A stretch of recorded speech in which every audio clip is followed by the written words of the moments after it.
Since 2002, Empowerment Resources, Inc., a nonprofit organization, has empowered more than 1,500 youth and adults in Duval and surrounding counties through its programs Journey into Womanhood, Girls Mentoring, Life Skills for Teens, and parenting education coaching. To get involved with programs, volunteer, or donate, visit www.empowermentresourcesinc.org. Follow us on social media, facebook.com/empowerment.resources and instagram.com/empowermentjax. Shop Velvet Online Women's Boutique to spice up your closet with trendy, unique looks. We have fashionable and chic looks at very affordable prices. Velvet Boutique offers free shipping all year long on all orders. Shop online at www.melvetboutique.com. That's www.melvetboutique.com. Like us on Facebook and follow us on Instagram. Shop Velvet Online Women's Boutique.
From novice to aficionado, find yourself here. High quality cigars plus personal customer service with Slow Burn. Visit our website, www.slowburnwaco.com. Slow Burn is Waco's only mobile cigar lounge featuring a meticulous curated collection of premium cigars. It's more than a mobile lounge. It's an environment and an experience rich in history, luxury, and personality. An elegant extension of any celebration occasion. It's the perfect escape and meeting place, a space where you can relax or enjoy a shared passion. Have Slow Burn plan your next big event, or before you are planning to celebrate your win over your athletic rival, you can shop our collections at www.slowburnwaco.com. But if they want to tab, I'ma do the dab, yeah. It's never too early to plant the seed, to share the tradition, and instill a sense of pride in your HBCU with your little ones. HBCU Pride and Joy Children's Boutique helps you share your school spirit with a wide selection of adorable kids' apparel and accessories officially licensed from your favorite HBCU. Visit hbcupridejoy.com and follow us on all social media at HBCU Pride Joy on Facebook and Twitter. This is Carlos Brown, letting you know that we're on the move. You can now catch the Carlos Brown Show beginning this July on the Black College Sports Network each and every Saturday from 11 to 1 Eastern Time. That's 10 to 12 Central Time. Same time, new place. On Facebook at the Carlos Brown Show and Black College Sports Network, online at www.mybcsn.net, and on the BCSN app available on Google Play and the Apple App Store. For 200 years, Montgomery, Alabama has been making history by people who had the courage to stand up for change. Today, this riverfront city has been reborn, embracing the past and looking forward to the future. From the National Memorial for Peace and Justice to the stage of the Alabama Shakespeare Festival, this is where history was and is made. We are proud to call Montgomery home, and together we can be the change. Sugar Chateau Desserts is a specialty bakery located in the Charlotte, North Carolina metro area. We will create delicious and one-of-a-kind treats for any occasion. Sugar Chateau is currently shipping cakes in a jar, offering a variety of different flavors in a single-serve container that can help you celebrate in accordance with social distancing. Place your orders today by calling 803-526-7895 or visiting sugarchateaudesserts.com. Are you hungry for authentic Caribbean food like jerk chicken, oxtail, red snapper, shrimp, tofu, and rasta pasta? Well, find your way over to Mango's Caribbean Restaurant, 180 Auburn Avenue, right next to Royal Peacock in downtown Atlanta. Them belly full, but we hungry. Mango's Caribbean Restaurant, open daily from 11 a.m. to 10 p.m. And on Friday and Saturday, we're open till 4 a.m. Come to Mango's and put some spice in your life. Oh, we've got a good thing going. Mango's Caribbean Restaurant, 180 Auburn Avenue, right next to Royal Peacock in downtown Atlanta. For more info or directions, call 404-698-3992 or log on to mangoscaribbeanrestaurant.com. For instant coupons, text MANGOS to 313131. Tell your mama hungry, papa hungry, brother hungry. Mango's Caribbean Restaurant, authentic Caribbean cuisines. Open up the door, tell your mama hungry. This is Brian.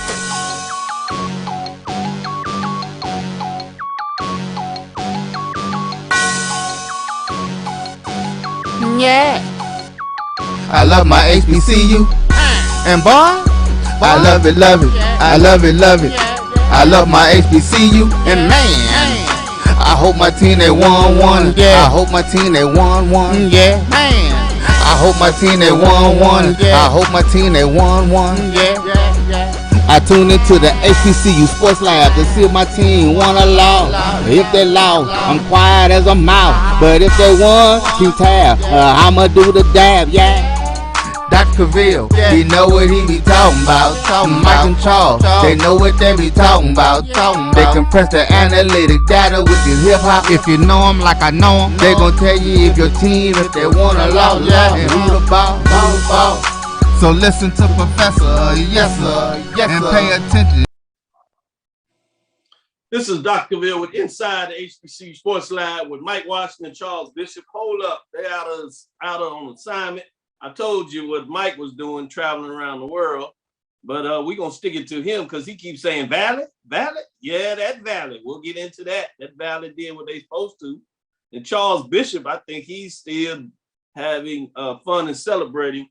We'll quickly, usually we do the cigars for the class wins, but when you beat somebody down like that, with all the smack talk that was there, much of it the media created, but whatever, it is what it is. We're going to give a smoke to Charles Bishop because, he's somewhere probably this morning, Mimosa doing his thing, but no, he's on a flight that he had, the only flight he could get out there to get back. So we're going to let him make it and do his thing, but I have one and the only BJ Jones, football analyst, as he will do his show tonight. So stick in for that because he's going to go in deep. But we get the luxury to get a little taste of it this morning.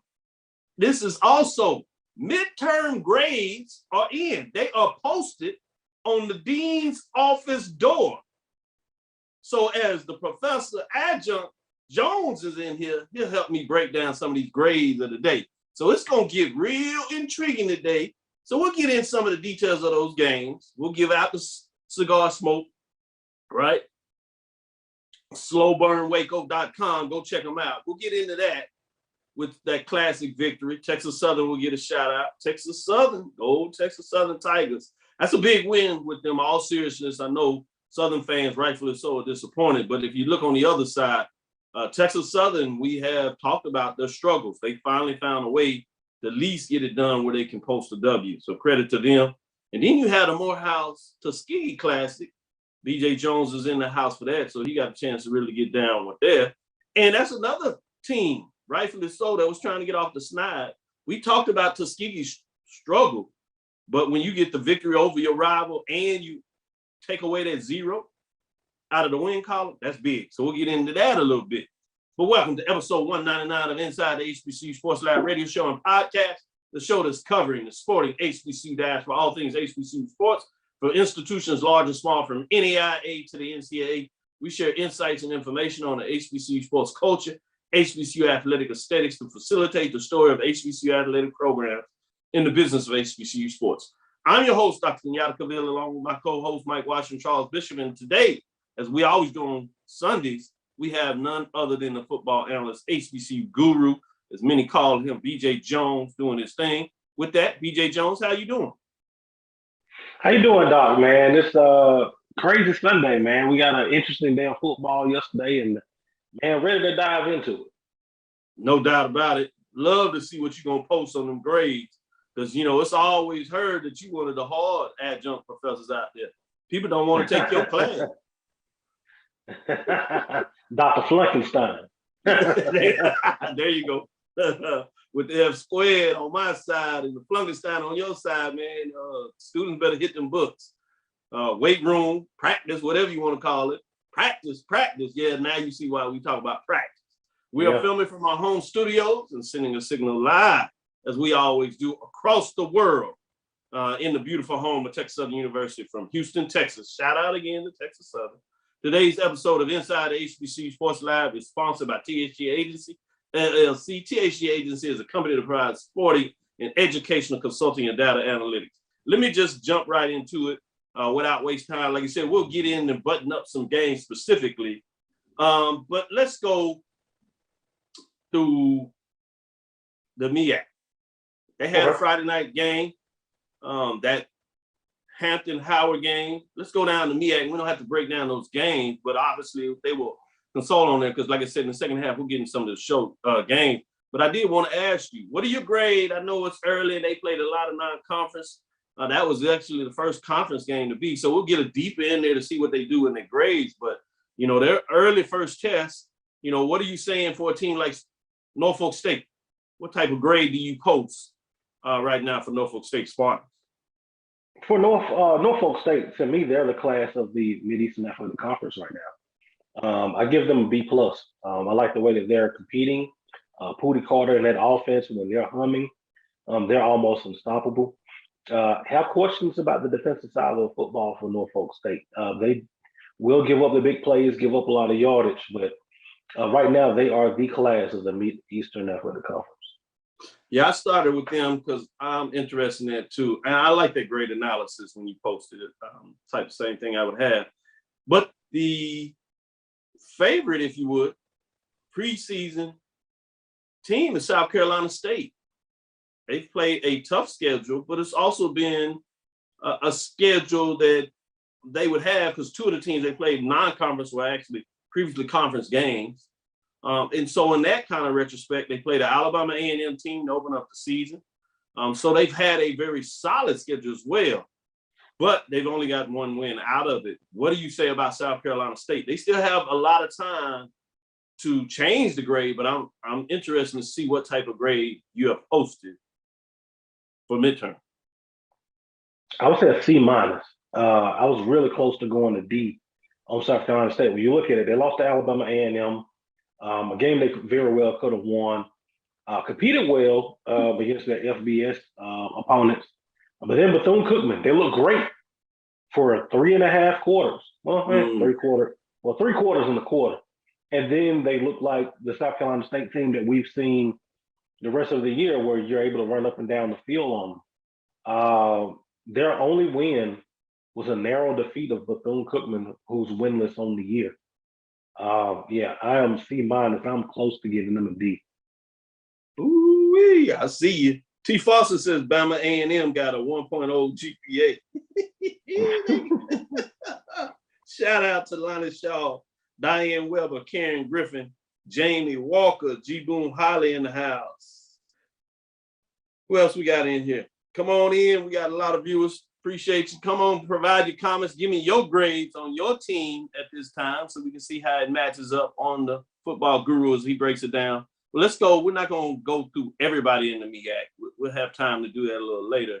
But I just wanted to go through a couple of teams. With that being said, we'll get into the Morgan-Howard game next so you can give in the second half of the show, so you can give grades there. But anybody else in the MEAC that you want to give a grade, post their grade for? Or do we want to shift to the SWAC East Division? I got to show some love to Howard. The Mecca. They, right now they're sitting at 2-4. Got a big win on Friday night against Morgan State. This Howard team isn't as bad as Howard has been in the past. You can see that they're really headed in the right direction. They might have something up there in Howard. I say give them a year or two, and they should be right there in the thick of things. I certainly like the way the coach doing the media morning calls on Monday. I really like his disposition in terms of what he's trying to build. And you can see it translating, unlike Morgan State in a lot of ways, where you hear some of the same commentaries, but you just don't see it translating on the field. And he's been there a little longer. So it's fascinating to see what's going on. And obviously, I don't have to post their grades. It's pretty obvious in terms of that Flunkenstein that you talk about. If they don't get it going as they get into much more of the conference play, it's going to be really ugly in terms of what they get done. With that being said, let's shift over there to the east a little bit as we get going. FAMU just talked about South Carolina State. They made another statement. That defense consistently shows you that they are a championship level defense. They've shut out teams for now 7 straight quarters. South Carolina State got a late score, or they would have shut out the second straight team. Really looking good at home. Defenses travel. We kind of seen that with Jackson State in a lot of ways. What are your thoughts on FAMU in terms of your midterm posting of their grade? I'm going B+ with FAMU. Their one loss was a 1-point loss to Jackson State, a game that could have went either way. They're solid. Defensively, this is a downright scary football team. If Akil Glass was shaking up this week against Jackson State, newsflash, you got the next best defense in the conference on its way to Huntsville. I know it's Halloween, October. It won't be ghosts and goblins you'll be seeing. It'll be that Rattler defense. So yeah, I give them a B+. Nice. Well, since we're talking about it, let's go on and get in there to the Alabama A&M Bulldogs. They have a chance to take the next test next Saturday, but midterm grades are posted. At the midterm point, what do you give Alabama A&M Bulldogs? Right now, I give Alabama A&M a C. I give them right at a C. Alabama A&M very well could be winless right now. They're defensively, they're an F. There's nothing good about that defense. All right, I'll come out and I'll say it. Defensively, they're horrible. The offensive line, not exactly anything to write home about either. They need work in the trenches, and that's where football games are made. You can have an all-star quarterback, you can have all-star receivers. If you don't have it up front, eventually it's going to catch up with you and it's going to bite you, and it's biting them right now. Yeah, you saw that clearly on Saturday. I gave the defense a little break, but now I'm leading that if I posted my grades, that last quiz grade really hit them bad in terms of what took place. And then that last examination didn't help them any in terms of what that looks like. So your point is well taken when you talk about that defense. But I really like the fact that you brought up the defensive front line and offensive front line. They are really having some problems, and they've been able to hide it a little bit. Now, people like yourself that are gurus, you kind of question. You were upfront and concerned. And another team we'll talk about that you talked about as well. So it's fascinating when one of the things that you ask people to consider is that offensive front. We get fall in love with a lot of times in terms of the skills position. And we just see, you can have skills positions, but if you don't have the lines doing what they're doing, whether it's the front line on offense in terms of offensive line or in terms of the defensive side, oftentimes that front seven we want to look at, particularly in terms of it get done. With that being said, let's shift to Jackson State.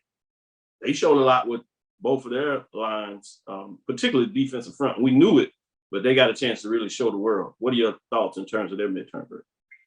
Oh man, right now Jackson State is you look at yesterday, you want to say A. I give them that defense is an A+. Offensively, they looked a lot better yesterday, but that was against Alabama A&M's defense. Let's put that out there first. Offensively, they looked a lot better. They were able to run the football. You saw Shedeur Sanders even run the football on yesterday. Right now for them, I would give them an A. Offensively, I know that they have not been where they wanted to be. Maybe yesterday was kind of them turning the corner. We'll know more about that offense and what they're able to do on Saturday with Alabama State coming to town compared to going up against that Alabama A&M defense. Wow, good point. Yeah, are they messing up the curve in the class at this point, or are they just doing what they need to do in terms of those tests? Oh yeah, that's a good point. You know, with Jackson State, they struggled offensively up until yesterday. And I know that they made the change. C.C. Taylor now is the play caller. But this is the thing. I know you're excited about what happened offensively. Keep this in mind. That Alabama A&M defense, every opponent that they have played to this point has their season high in points and yardage when they play against Alabama A&M. Every opponent. Nice little nugget. Nice little nugget. Every opponent. Jackson State on yesterday. Jackson State hadn't scored 61 points combined for the entire season. And they got them in one game yesterday against Alabama A&M. So I'm a little hesitant. We'll see about it next week. But that, goes back to offensively. We'll see if it's right. We'll see on Saturday.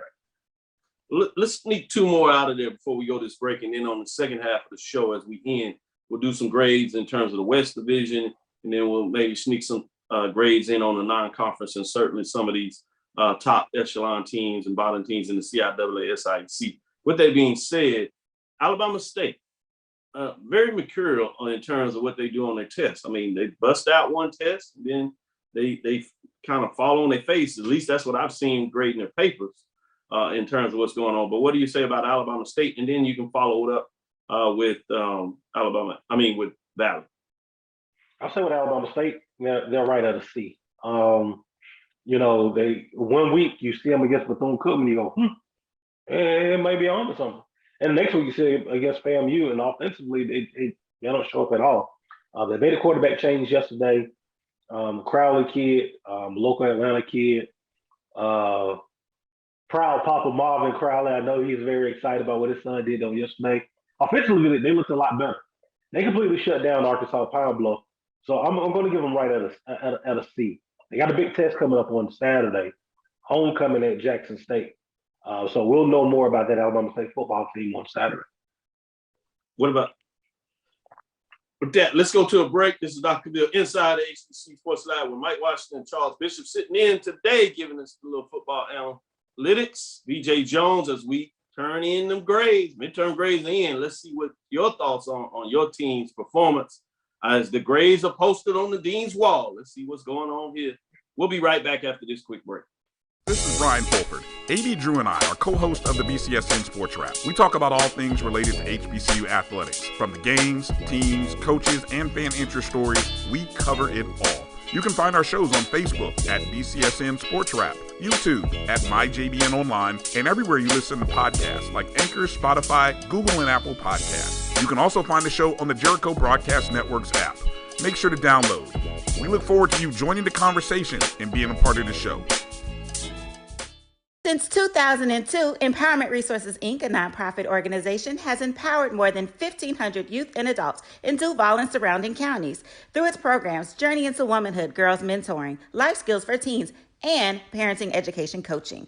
To get involved with programs, volunteer, or donate, visit www.empowermentresourcesinc.org. Follow us on social media, facebook.com/empowerment.resources and instagram.com/empowermentJAX. Shop Velvet Online Women's Boutique to spice up your closet with trendy, unique looks. We have fashionable and chic looks at very affordable prices. Velvet Boutique offers free shipping all year long on all orders. Shop online at www.melvetboutique.com. That's www.melvetboutique.com. Like us on Facebook and follow us on Instagram. Shop Velvet Online Women's Boutique. Press the analytic data with your hip hop. If you know them like I know them, they gon' tell you if your team, if they wanna lose, and who the ball. So listen to Professor, yes sir, and pay attention, cause he gon' teach a lesson. This is Dr. Ville inside the HBCU Sports Lab. Mike Washington, Charles Bishop. Yeah, BJ Jones, the football guru, if you would, analyst. And we have none other than Florida A&M Rattler football head coach, Coach Willis Simmons. How you doing, Coach Simmons? We got you on mute there, Coach. Sorry about that. I'm doing well. No problem. I may log on from my desktop here. So if you see me trying to get on, that's me. Oh, that's fine. Take your time. I know you're in there already watching some film, getting it done. As you're doing that, we'll shout out a little bit, just give a little bit of background for those who don't know. The main thing is you coming back off of not playing in the spring, but in 2019, HBCU National Champion Black College Sports Network. But wanted to get in a little bit before we get into some further talk. Just talk about how your team is progressing. It's quite obviously in terms of what we just broke down with midterm grades, the defense, A+, offense is coming along. What are your thoughts on your team right now? Well, obviously we've kind of hit a stride. Won the last 2 games here at home.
And, huge game coming up this week versus the Alabama A&M team that has dropped their last 2. But, of course, we all know how dangerous they are with arguably one of the best quarterbacks in FCS football in the Cool Glass. Let's go to a quick break. This is Dr. Ville inside the HBCU Sports Lab. We'll be right back with Coach Willis Simmons. My bad. Yeah. My bad. I got it fixed. Okay.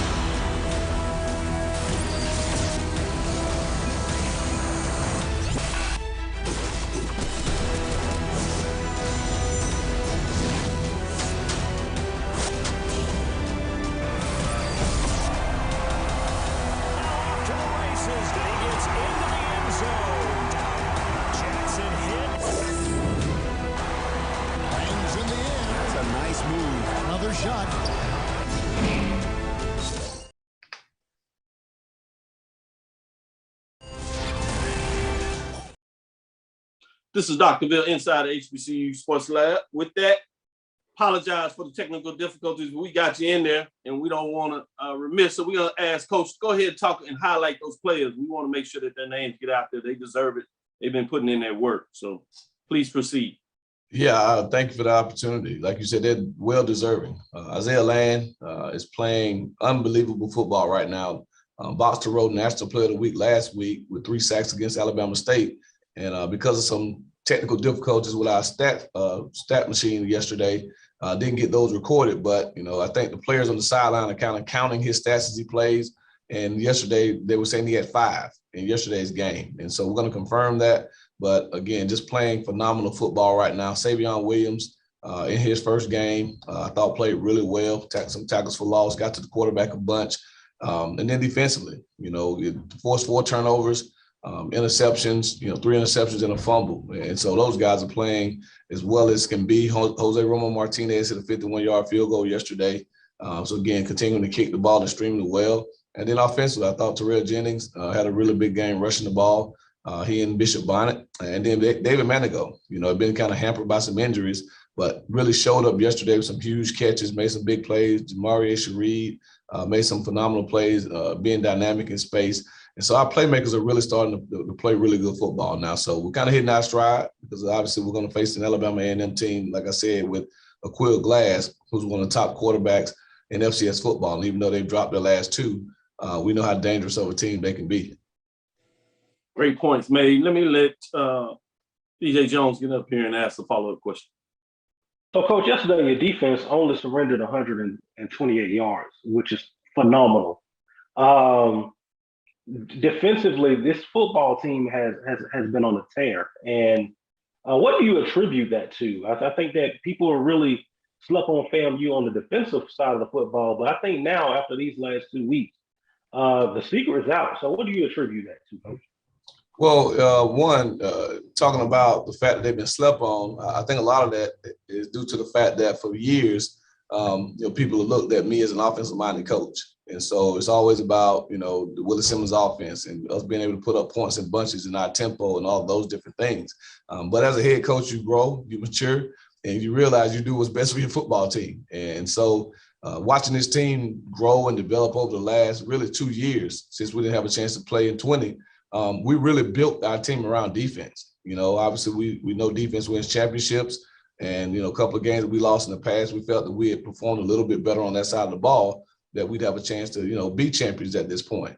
And so we went on a recruiting trail to bring in some top tier defensive guys. Really made an emphasis of boosting our depth on the defensive line, and we've been blessed to have some quality transfers, guys like Savion Williams, who transferred from the University of Tennessee, Antoine Collier, our starting safety, who transferred from the University of Central Florida, Lovey Jenkins, coming to us from the University of Louisville, and then some homegrown guys that have been in this program for years. Isaiah Land is a guy we signed in our first class.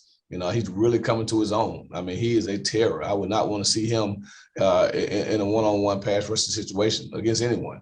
And then Courtney Cox, another guy we signed in our first class to really become a top flight cornerback. And then obviously Marquise Bell is the guy that everyone knows about. But I think those guys, I know, one, they're playing as hard as I've ever seen the defense play.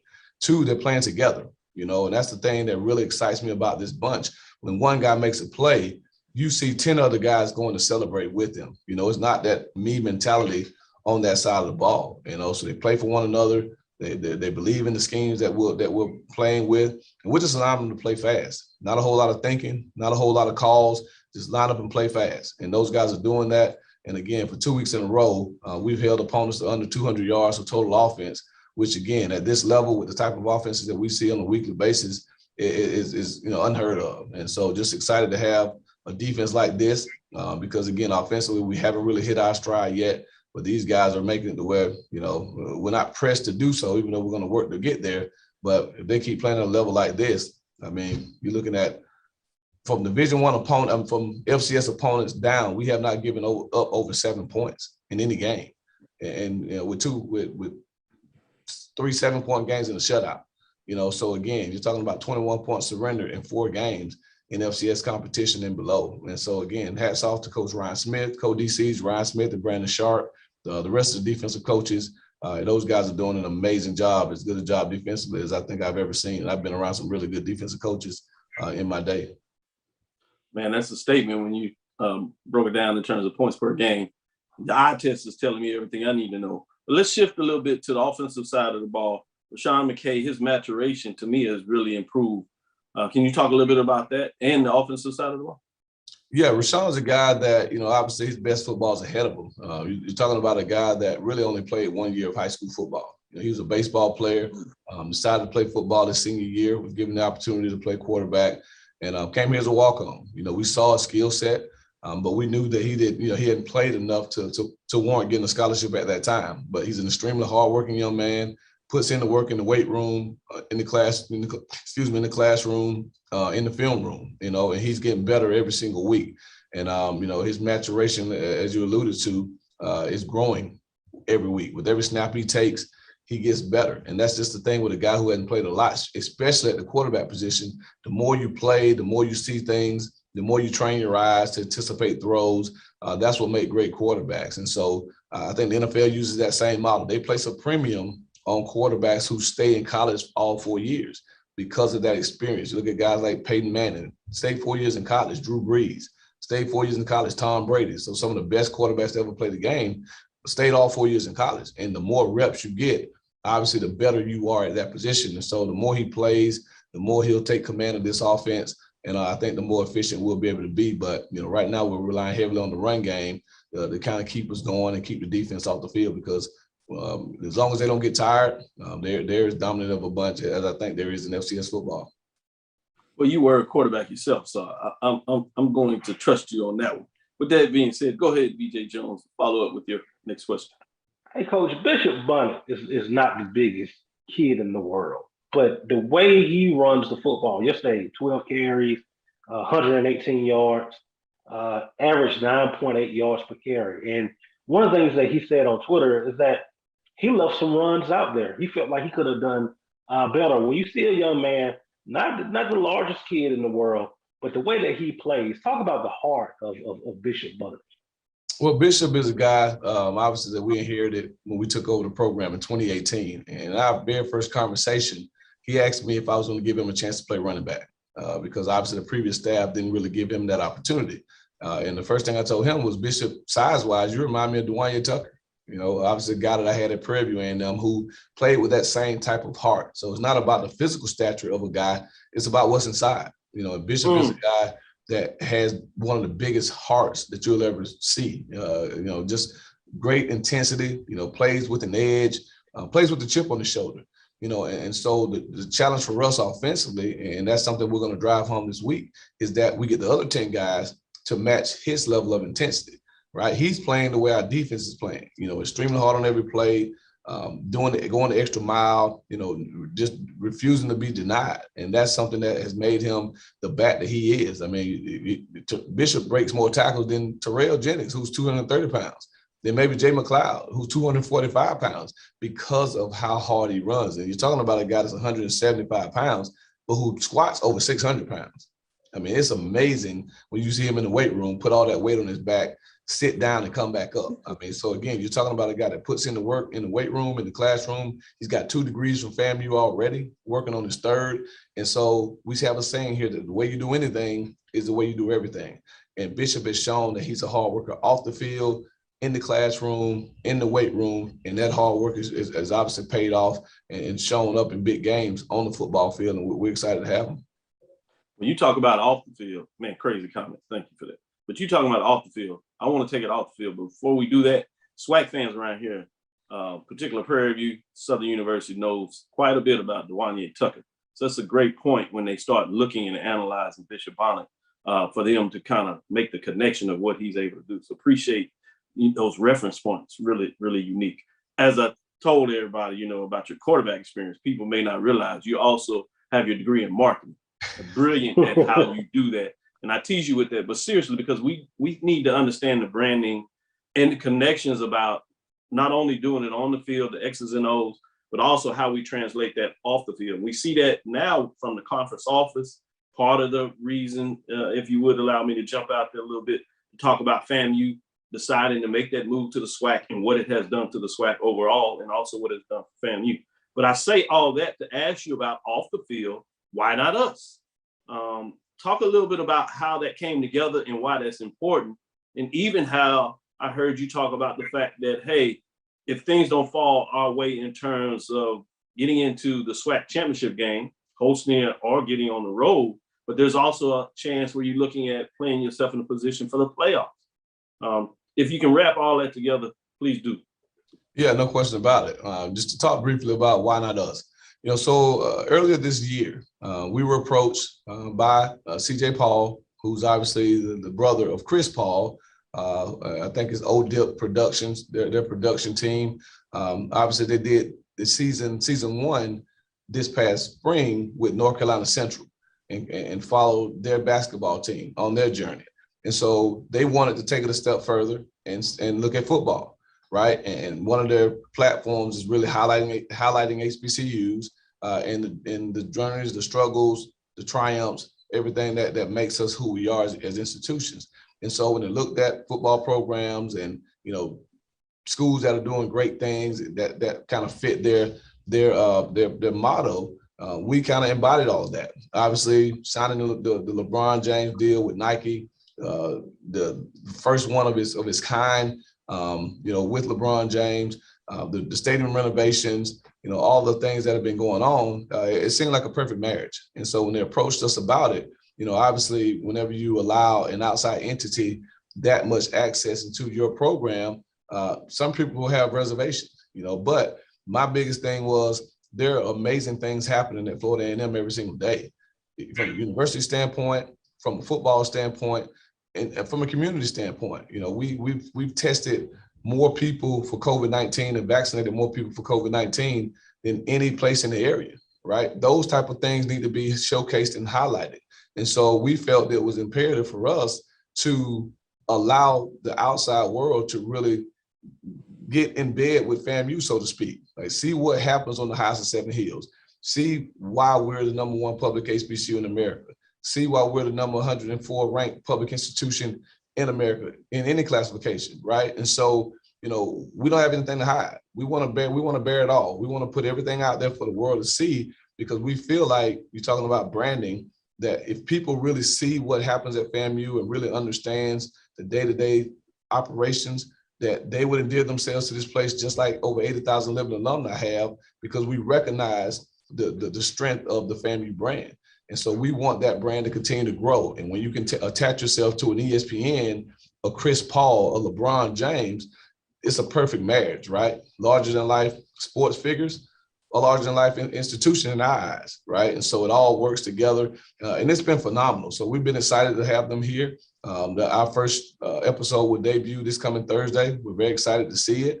And again, don't know exactly what they're going to show, but we know that you guys will be entertained and enlightened by what we do here. So as far as that piece goes, that's how it comes together. But as far as the playoffs, obviously, we have 2 goals here. One goal obviously is to win the SWAC championship, which in order to do that, you have to win the East. And so after week 1, a 1-point loss to Jackson State, we now find ourselves in a position where we don't control our destiny, right? They would have to lose twice for us to have a chance to play in the SWAC championship game. Well, they're playing really good football right now, as evidenced by their huge defeat over Alabama A&M yesterday for A&M's homecoming, nonetheless. And so the prospects of them, with every game that goes, the chance of them losing twice diminishes, right? So we have to be realistic. We may find ourselves in a situation, much like our first year at Prairie View, where we're 1 game behind a team that hasn't lost in conference. With 1 conference loss, you're out of it, right? And so I think the mistake we made 6 years ago at Prairie View was that we waited too late to start the conversation, right? We waited till the last week to say, hey, we're 9-2. We've lost to an FBS team, and we lost to a team that has not lost in conference play, right? A top 25 ranked football team. So our resume speaks of us deserving to be in the FCS playoffs. That was back then where I think it was a 16-team field. Well, now the field has been expanded to 24 teams. So if you look at, and again, we got a lot of football left to play, so this is a premature conversation. But in the event that we run the table, finish 9-2, if Jackson runs the table and finishes 10-1, they're probably ranked in the FCS top 15. I would think so, right? We run the table, you would think that we'll be ranked in the FCS top 25. So at the end of the season, if we can say our 2 losses are to a top 15 FCS team who would be in the playoffs if they were eligible for it, and an FBS program, why aren't we deserving to be in the playoffs? Like, I think our resume speaks to that point, right? And if we can continue to have the type of convincing wins that we've had, we will have one of the strongest defenses in all of FCS football, right? One of the strongest special teams units in all of FCS football. Then I think we're very deserving of that opportunity. So we don't want to wait until the last week to start having that conversation. We want people to start recognizing what we're doing on the field, right? Building our resume. And then when the time comes for the playoff committee to decide who are the 16 at-large teams that we're deserving of one of those spots. And so, again, a lot of football left to be played. Our number one goal is still the SWAC championship. If stars align the right way, we'll have an opportunity for that. But obviously, the most important thing is for us to focus on this coming week, because again, we're going on the road to play an Alabama A&M team that has dropped 2 straight. That's going to be very, very motivated to get back on track. Again, with one of the most explosive offenses in FCS football. Thank you, Coach Simmons. Really great information, great interview. Glad that you took the time this morning. I know you have a lot of work to do, so we'll let you move into the X's and O's, reviewing those films. Or, as you said, you hit the road up to Huntsville, Alabama A&M, to face a very potent offense. But if your defense continues to do what it's doing, it should be one to watch. So thank you for your time. We look forward to talking to you, especially near the end of the season, so we can see what that looks like and continue to get the information out on whether it's why not us, or playing in SWAC championship game, or playing in the FCS playoff. We'll see how all that turns out. We certainly continue to look at the season. As we go out, we'll say go Rattlers. Go Rattlers. Thank you, guys. Appreciate it. Appreciate it, Coach. This is Dr. Bill inside the HBCU Sports Lab. We'll take our quick break and get into the second half of the show. With that, we'll be right back. Stick with us so we can get into some more matchups, get BJ Jones' thoughts on that, and continue with doing some of our midterm grades that have been posted. Let me know your thoughts out there. The grades have been posted. Midterm, boys. Some of y'all need to get in those books. We'll be right back after this break.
Press the analytic data with your hip hop. If you know them like I know them, they gon' tell you if your team, if they wanna lose, and who the ball. So listen to Professor, yes sir, and pay attention, cause he gon' teach a lesson. This is Dr. Bill with Inside the HBCU Sports Lab. It's BJ Joe and I breaking down the information. So let me go to honoredon.com. Shout out to Eric Moore. Hopefully he continues to get better. With that being said, Howard 27, Morgan State 0, shutout. Bluefield State continues their magical season as they get back to football, 23-9 over Fort Lauderdale. That was Bluefield State's homecoming. Bowie State does what they do, puts all that talk to shame as they really beat up on Shawan. 14-3 is a defensive struggle. A late defensive score puts it out of the way, but they get it done. Winston-Salem State bounces back a little bit as they beat up on Johnson C. Smith, 26-12. Some people would say, who does not beat up on Johnson C. Smith, but it is what it is. Kentucky State with the mild shocker for a lot of folks, and they really do it big. 49-14 over Lane. It was playing some really good football. It was Kentucky State's homecoming, so they do what they do. North Carolina A&T really dominated that game early, but they let North Alabama back in it, but they get the W. 38-34 is the final there. A lot of folks got some question on the Aggies, or is that just part of the football season? One of the things they do. They have a big matchup we'll talk about this week where they can really right the ship and make a statement. Kennesaw State that is playing some good football, top 25. We'll see what that looks like. We might get in there a little bit, certainly down this week. Fayetteville State comes back to beat up on Shaw 15-12. Big win by Fayetteville State. Shaw was getting it done, but could not hang on to close it out. Virginia Union shuts out Lincoln, Pennsylvania, 32-0. Lincoln, Pennsylvania is struggling. Shout out to Virginia Union. They do get it done. Florida Memorial, HBCU loses to Warner, 31-12. You have Livingston getting a win over St. Augustine, 21-7. West Virginia State, HBCU up there, beats up on Western Virginia Wesleyan, 38-3. Y'all heard about this score. Jackson State over Alabama A&M, going up there for their homecoming and ruin it, 61-15, making a huge statement. Alabama State, talked a little bit about this with B.J. Jones. The score of that game was the Hornets 35, the Golden Lions 15. It was Alabama State homecoming, so they celebrated in style. Grambling State could not quite get it done. Alcorn State does it for homecoming. They let them come back a little bit, so people kind of had an eye asking about that game. I don't know. What do you think in the West? 24-20. Is Grambling getting better? Alcorn State still have some of those concerns out there. We shall see. Lincoln, Missouri loses to Missouri Southern 52-32. Albany State shuts out Edward Waters 30-0, welcoming them to the SIAC. You have Clark Atlanta with the mild upset for a lot of folks. You say that? What? Yeah, Allen? Yeah, Allen won a couple of games. We're playing well, but Clark Atlanta wins 21-12. Shout out to Clark Atlanta Panthers. Delaware State does what they're supposed to do against Virginia Lynchburg as they get it done 56-6. Fort Valley State defeats Central State 35-14 as the East Division of the SIAC is just sickening mad. Hampton falls to Kennesaw State. We told you a little bit about that, 34-15. You have North Carolina Central gets beat up pretty bad against Tennessee Tech 27-16. I'm interested in that because Tennessee Tech plays Tennessee State next week, so I get a little barometer, and we told you about Kennesaw State playing A&T, so we got some crossover to kind of see what those matchups look like. Benedict with the surprise for a lot of folks. That I told you about that East Division of the SIAC. They continue to make statements. They defeat Miles 24-21. The big one for a lot of folks is Texas Southern finally gets the big win in terms of conference play, and they do it over one of the perennial teams favored to come into the season, shocking a lot of folks. This is a big talk on all the social media platforms other than Alabama A&M and Jackson State. Texas Southern Tigers. Shout out with the cigar smoke. We get it up. That is slowburnswaco.com. Go get your cigars. They win it 35-31, and it was in exciting fashion, scored the last part of the game to get it done. Controversial call, go back and forth. One of those SWAC games that always happens like that. We might be able to get into that a little bit.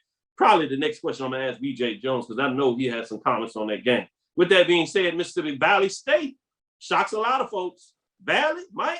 Yeah, that Valley. They got it done 20-14, ruining the homecoming in Daytona Beach there.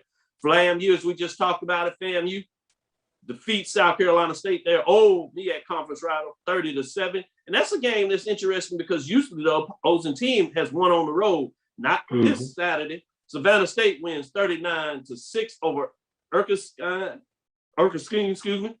and you have Virginia State winning over Elizabeth City State, making a statement 35-7. That Morehouse Tuskegee football classic now in Birmingham. Morehouse gets it done over Tuskegee, gets out of the losing edges. They win 31-15. Big win by the Maroon Tigers. Credit to them. And Texas College falls to Otto 48-6. With that being said, let me just jump into it. I want to ask you first, and then I'll let you go and tell me any other game that you want to talk about a little further. But I got to get into that classic game, Arlington Football Showdown. Southern loses to Texas Southern 35-31. Again, kudos to Tigers first, but what are your thoughts in terms of this game? The biggest thing is Texas Southern quarterback, he's a real deal. What he was able to do offensively, pass for 338, put another 85 on the ground. He looked fantastic. You know, we talk about Alabama A&M's defense and how poor they played. There's another defense that's just as bad, and they reside in Jaguar land. This is Southern University defense. Now, this defense has a lot of names. Cotton, Lewis, Papillon. You know, there's a lot of names on that defense. And defense has not been playing to its talent level. And that's something that has frustrated a lot of Southern University fans. Talking about a defense that was ranked second in the spring, that played solid outside of the Arkansas Pine Bluff contest during the spring. They don't even mirror that defense. A lot of problems has really been can't stop the run, can't stop the pass. It almost gave up almost gave up 600 total yards yesterday to Texas Southern. Southern offensively, that used to be the knock. Offensively, Southern can't get it done. They're inept. Well, offensively, Southern put up 531 total yards of offense. Over 500. Defense cannot stop anybody. Yeah, you heard Coach Rollins say, I went for it on 4th and 1 because we couldn't stop him. And he needed to go for it on 4th and 1. He had no confidence that even with the punt and pinning Texas Southern deep in their own territory, that defense is going to stop Texas Southern. That's a problem. So if you want to know what's wrong with the Southern University football team, it's on the defensive side of the football. Man, it's amazing when you talk about the teams out there and what took place there. And you talk about Andrew Body, the freshman, 6'2", 195 pounds, Corpus Christi, Texas, and putting it up. But to your point, Southern's defense, wow. You give up 576 yards. It counteracts what you were able to do on offense, putting up 529 as you talk about. And demoralizing is the 238 on the ground. And you got some teams in this conference that would love to run the ball and let their defense do what they do. So it's going to be fascinating when you talk about the second half of the season in terms of what's going on here and that schedule for Southern. It's going to be real intriguing to see, can they find a way to pick themselves back up? Because the season's not lost, but that is a tough loss to take in many different ways. With that being said, give me a grade for Texas Southern University and give me a grade for Southern University. For Texas Southern, I would say C-. Texas Southern has looked a lot better. I give them credit for picking up a first conference win in a couple of years. That Texas Southern football team, we saw them against Prairie View in week 1. They actually did not look bad against Prairie View. If you go back and look at that football game, and look at the way that they played against Rice, particularly in the second half, you felt like that they were, kind of on their way. But picking up that win yesterday, shout out to Coach Clarence McKinney. He said this is not the same TSU. So shout out to Clarence McKinney. They got a big one. They got to go to Grambling this weekend. It's homecoming for the G-Man. Can they do it two weeks in a row? We'll see. So right now, I give them a C. Southern? Southern's an F. I can see that, especially when you talk about the season prediction of where they're supposed to be. Yeah, Southern's an F. Southern has, you look at Miles College and what they were able to do to Southern. Miles College, I think they may, outside of a blowout loss, it may have been their highest offensive output. They only scored 21 yesterday against Benedict, only scored 6 a week ago against Albany State. McNeese State is a 1-4 football team right now. You lose to them at home. That McNeese team may not win 4 games this year. Southern's not a good football team right now. That's just the facts. So they are, the talent is there. The talent is not playing to its talent level. You can make whatever conclusions to that you would like, but this is not a good football team. Thank you. He's going to give you the football analyst. He does not shuck and jive in terms of covering up his feelings. He's going to speak it like he knows it. And that's why I really have a lot of respect for what BJ Jones talk about when he really breaks down and analyze. With that, let's take our last break. This is Dr. Bill inside the HBCU Sports Lab. Take our last break in the fourth quarter, and we'll get back to you, give you a couple of more midterm grades, break down a couple more games, and then we'll send you on your way to next week as you start to ponder second half of the season. It's really time to get in the books if you're going to see your team make some changes and see what they can do. This is Dr. Bill inside the HBCU Sports Lab. We'll be right back after this last break and get into the fourth quarter. From novice to aficionado, find yourself here. High quality cigars plus personal customer service with Slow Burn. Visit our website, www.slowburnwaco.com. Slow Burn is Waco's only mobile cigar lounge featuring a meticulous, curated collection of premium cigars. It's more than a mobile lounge. It's an environment and an experience rich in history, luxury, and personality. An elegant extension of any celebration occasion. It's the perfect escape and meeting place a space where you can relax or enjoy a shared passion. Have Slow Burn plan your next big event, or before you are planning to celebrate your win over your athletic rival. You can shop our collections at www.slowburnwaco.com. But if they want to tab, I'ma do the dab, yeah. It's never too early to plant the seed, to share the tradition, and instill a sense of pride in your HBCU with your little ones. HBCU Pride and Joy Children's Boutique helps you share your school spirit with a wide selection of adorable kids' apparel and accessories officially licensed from your favorite HBCU. Visit hbcupridejoy.com and follow us on all social media at HBCU Pride Joy on Facebook and Twitter. Press the analytic data with your hip hop. If you know them like I know them, they gon' tell you if your team, if they want to love, and who the ball. So listen to Professor, yes sir, and pay attention, cause he gon' teach a lesson. This is Dr. Bill with Inside the HBCU Sports Lab with Mike Washington, Charles Bishop. Mike Washington, Charles Bishop are both on the road, but we have BJ Jones, the football HBCU analyst. Many say the HBCU guru. He's getting in there, he's breaking it down. And as I said, those grades have been posted, so let's continue in the West a little bit. Let's get into it. You got Arkansas Pine Bluff, if you would, and Grambling. What are your grades on those two teams? Arkansas Pine Bluff right now, they are at an F as well. Arkansas Pine Bluff, it drew attention. It made me raise an eyebrow when I saw how low they were predicted to finish in the Western Division. And then you saw the way they came out against Lane College. They were kind of lackadaisical. They won the football game, but they were a little lackadaisical. They played very hard against UCA.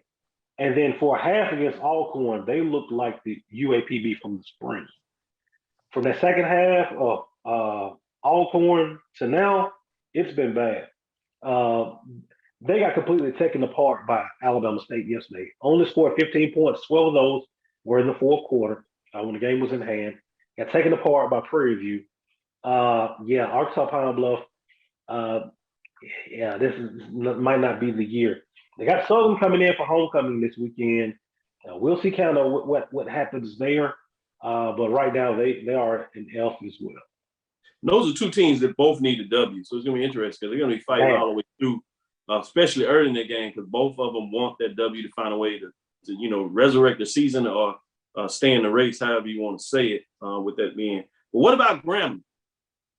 Believe it or not, Coach, I mean, Doc, I think that Grambling is a football team that's surging right now. Defensively, Grambling has one of the best defensive units in the conference. What they're doing on that defensive side of the football is nothing short of amazing, and you saw it again on yesterday. Offensively, with Noah Biden and now, having AC, the kid that wears number 2, kind of having them both in there, they may have something offensively. They looked better offensively yesterday than they have in the past. I would say Grambling is a C. I think that they have an opportunity to get some people over this next stretch. Can they win enough to play themselves back into the Western Division race? Yeah, it's a big question because they need a lot of stuff to go right. But right now, I will actually give the G-Man a C. No doubt about it. With that said, last one, let's go into Prairie View A&M, furthest team west of the conference. What about the Prairie View Panthers? Prairie View A&M. Right now they're a B+. Prairie View is getting it done offensively, defensively, even special teams. Prairie View, we talk about in the past, it was the penalties, not being a disciplined football team. They're disciplined. Not being a physical football team. They're physical. Right now, Prairie View looks to be the class of the Western Division. That Prairie View Alcorn game, that's looking more and more like the game that may decide the Western Division. No, Prairie View has a couple of games before then, and the challenge for Coach Dooley and that staff is keep everyone focused week to week. But right now, Prairie View, they are the class of the Western Division. Points well taken. Let's go outside of the conferences and go some of these non-conference teams as you talk about. We have the Aggies, Hampton, and Tennessee State. Let's start it at the top for many people, which is the North Carolina A&T Aggies. What are your thoughts on the Aggies? As we said, they did defeat North Alabama, so they're sitting 2-0 in the conference, the Big South. But that game was a little intriguing for a lot of folks, especially in the second half. They are ranked number 6 right now in terms of my poll rankings. What are your thoughts on the Aggies right? Right now, they're beat. They're not playing up to their potential at all. You saw what they can do, but North Alabama is a winless football team. You should handle them. It looks like there's something's missing with North Carolina A&T. Not sure what it is. They're going to get tested. They're getting ready to go into the meat of their Big South schedule. They're going to have contenders: Kennesaw State, Monmouth. So the road to a playoff berth, that road is going to be paved over the next couple of weeks. But right now, they're beat. Yeah, they're squarely in front of them. That would be such an entertaining thing if it plays out. Somehow they get it done. I know it's a lot of seasons, so take it what it's worth. If it plays out in such a way that FAMU and A&T meet in the playoffs, wouldn't that be fascinating? Oh, man, that would be fantastic. With that being said, let me go to Hampton. Hampton may have something to say about that. They play A&T also in the next couple of weeks. You saw with what a lot of people, and you gave a solid grade to Norfolk State. You saw they were right there with Norfolk State at home. So this is a team that is playing better, not quite getting it done. Tough loss yesterday in a lot of ways. But what are your thoughts in terms of Hampton and their grade? I would say right now that Hampton is actually probably a B-. They're much improved. Jet Duffy at quarterback makes that offense go. Defensively is kind of where Hampton has their opportunities. They're not the strongest in the world on that side of the football. But, right now the Hampton Pirates are standing at 2-3. Most people didn't predict that. They're playing a lot better than what a lot of other people anticipated. Bringing to the last independent that we have at the FCS level, at least, which is Tennessee State. We've seen what they've been able to do this season. I want to hear what your thoughts on Tennessee State. I'm a little intrigued about that and see if it matches up with what I kind of thought about the Tigers. Right now, I got them right at a C. We saw them. They were not very impressive against Grambling. That was the first game. Same thing against Jackson State. They were able to knock off Austin Peay, though, which was a big game. They handled Kentucky State, Division II opponent, in the fashion that they should. We'll know more about them coming up as they get ready to jump into some more games in the Ohio Valley Conference. And this is the thing about the Ohio Valley Conference. There's no Eastern Kentucky. There's no Jacksonville State. So Tennessee State is going to have an opportunity to be right there in the thick of things. We'll see if they can take advantage of that. So, but right now I got them at a C-. Yeah, they've been up and down. Do well on one quiz, not so well on the next exam. So yeah, it's intriguing to say that. But I say this, I think a lot of people's expectation coming in the season was that Tennessee State was not going to be a very good football team. So you do see some of the marginal change about Coach Eddie George and what he's able to do. We'll see if he can sustain it. But I love the way you break it down in terms of OVC. Similar to Southland, and some of those teams have floated out. Teams that usually are perennial top teams, they're not in those conferences anymore. So it bodes well for a team like Tennessee State to be able to see if they can make a statement and find a way to put things together. Maybe not in terms of the overall top 25, but certainly within their conference. With that, let's take it back. Let's talk about a couple of the teams mid-major. Make sure we share them some love, and then we'll let you get your final shots out and make sure that you talk about your show this evening where you can really put a little point on a lot of these. Let's go up north. Let's go to the CIAA. We talked about the big win, but I want to know a grade on Bowie State. What are your thoughts on that program right now? A lot of people got down on Bowie State after their loss to Delaware State, but hey, defensively, Bowie State, what they did yesterday to Shawan and that all-star quarterback Shawan has, man, you got to give Bowie State an A right now. A-, but still an A. They proved that they are still the class of the CIAA North. And if you want a trip to Salem, Virginia, you got to go through Bowie State if you're in that Northern Division. So I give them an A-.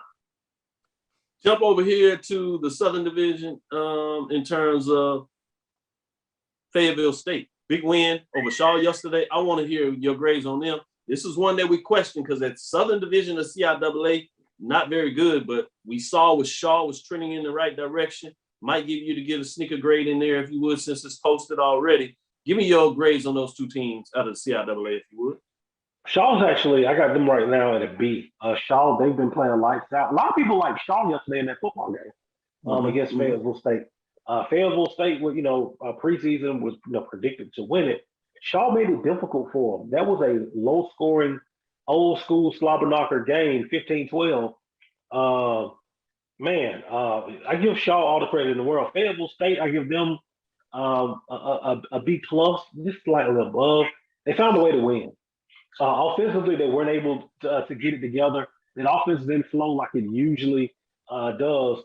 But defensively, what they were able to do in limiting Shaw in the pass game, limiting the run, and this Fayetteville State team, they don't get penalized a lot. You have to beat them. They won't let you. They're not going to hand you a game. You have to beat them. So I like Fayetteville State. I give them a B plus for that. Let's shift over here, going a little further down on the map into the southern region of the U.S. Let's go to the SIAC. Let's start west instead of east because it's loaded in the east, as we've said. SIAC West. 3 teams I want to know grades on. Tuskegee, Miles. I'm going to add a 4th one in there. Kentucky State, as well as Lane. So for Tuskegee, it's going to be a long year for Tuskegee. It's going to be a long year. I think right now Tuskegee is a D to a D plus. I think a lot of fans got excited the way that they played against Alabama A&M, especially how they were able to move the ball.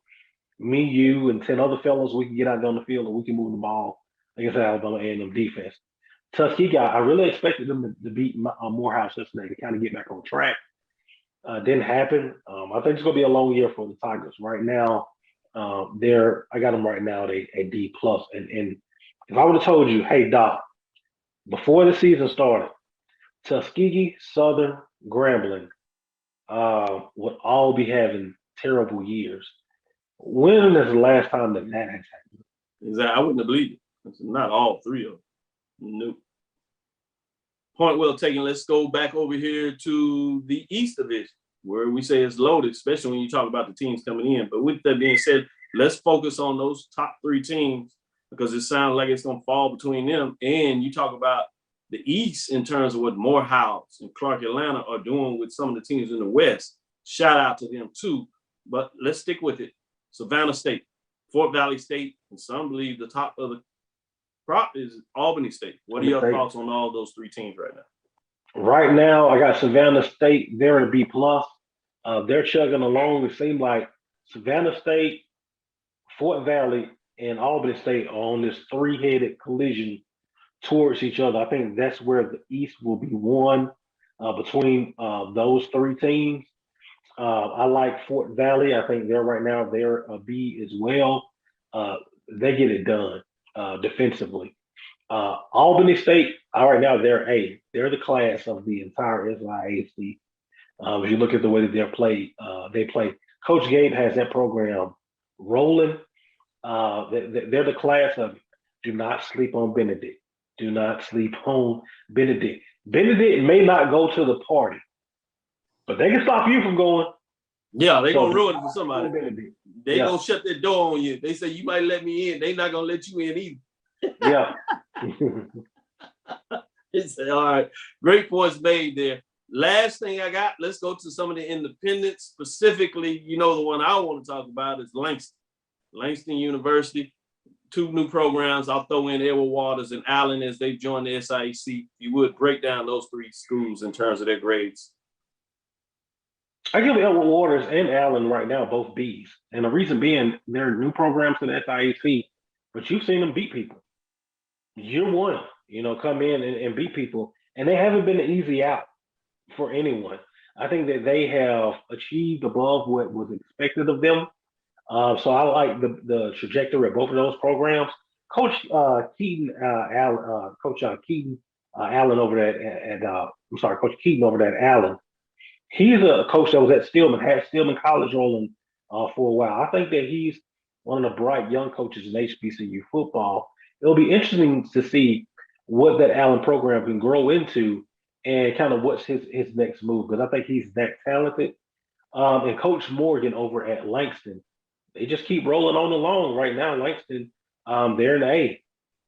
That program, the challenge for them is the next step for them is winning a game in the NAIA playoffs.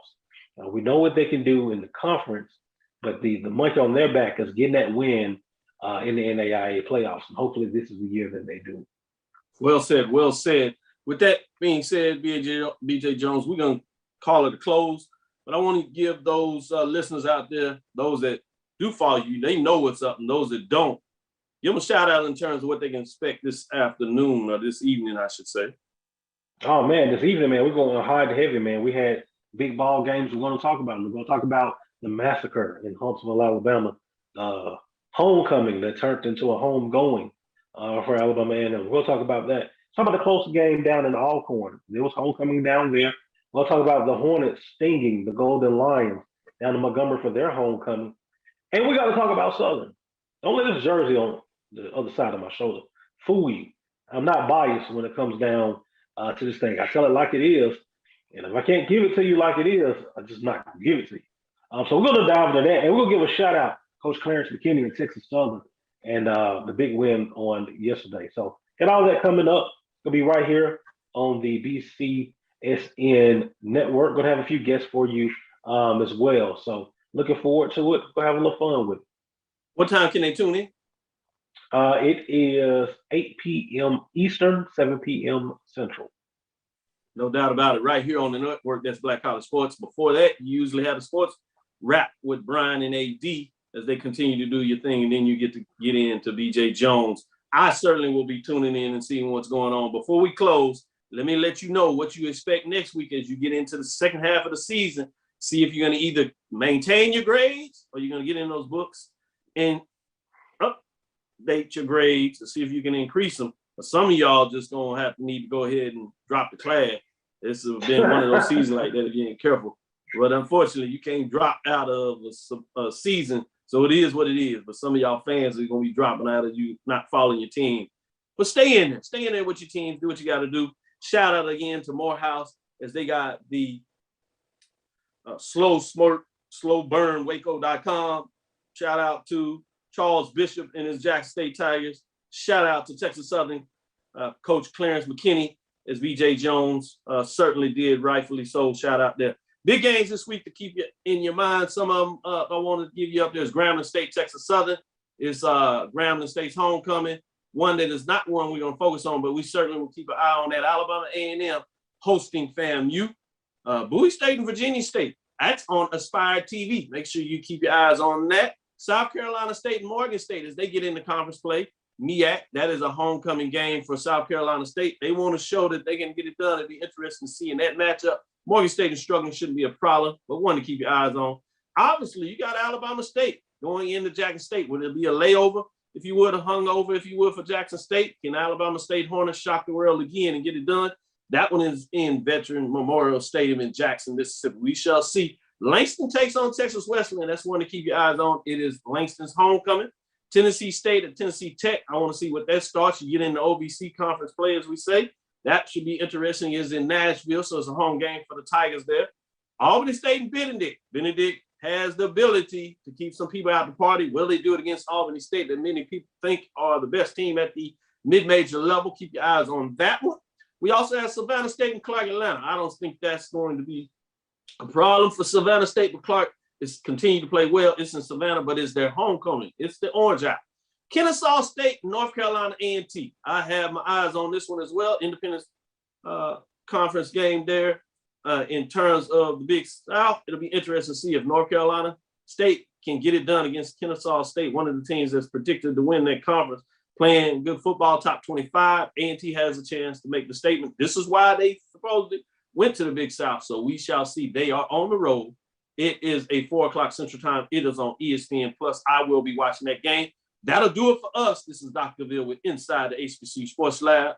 Dr. Cavill, as you know, I am the Dean of HBCU Sports, coming from inside the lab in the college of HBCU Sports with Mike Washington, Charles Bishop. Getting it done for me is BJ Jones. Check him out this evening. As he said, he will bring it hot and heavy. Again, we want to thank you for listening, Dr. Cavill's Inside the HBCU Sports Lab with Mike Washington, Charles Bishop. Hope you enjoyed the interview with Coach Willie Simmons, 2019 Black College Sports Network HBCU champion. Look at what they have going on down there in the FAMU. They are bringing it hot and heavy in a lot of different ways. That's a good football team. Keep your eyes on it. Should be interesting. They do travel to Southern Baton Rouge on the second half of the season. That's one that's always a big game. One to keep your eyes on, see what that looks like. Follow me, Dr. Kenyatta Cavill. It's DrKenyattacavil, Twitter, Facebook, Instagram. We look forward to you next week as we discuss the latest news in the lab. Inside the HBCU Sports Lab 1 on Twitter. Facebook and YouTube is Inside the HBCU Sports Lab. Dream big, continue to move forward. We will talk with you soon. Make sure you download the app, My JBN, My BCSN. Download the app so you can keep going, get all the latest, all the program will be bringing you. With that being said, BJ? Lecture. Course, lecture, dismissed. Oh, you good. I was going to let Roy jump in here. He said he tried to surprise. You got it going on. Dismiss. You said it right. Your grade is still an A+, BJ Jones. I'm going to talk about Roy, though. He's a little slow to the trigger.